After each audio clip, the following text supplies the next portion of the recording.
What's going on? My name is Zay and welcome back for day 14 of the grade. Today we are talking about how to use your curves. Well, you can't really tell here. The dress was pink and these were more pinkish, but they're looking red here, but I remember what they looked like then. So I'm gonna turn these curves off. But without this color correction on the curves, this arm action is too red.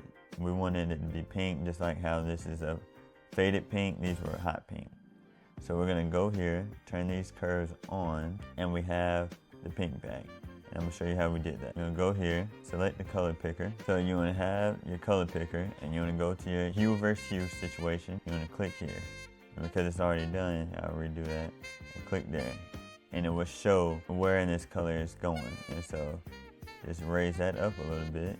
And now the pink is there. To get this curve, it's more dealing with contrast. Basically hit these points here, and then create an S curve. That's a little too low, but you get the sense. You're just creating an S curve. There's a better way to do this. Let's go to Editable Split Lines, and you click that, and you just bring this up. Bring that up, and you can drop this down. And then you go down here, and you bring this down. It's a little too low. Uh-oh, where'd my thing go? Bring that down a little bit. And then you bring this up so you're not crushing your blacks. That's it for day 14 of the grade. Tune in for day 15 when we talk about that cinematic grade, the classic teal and orange look, and how to get it. Deuces.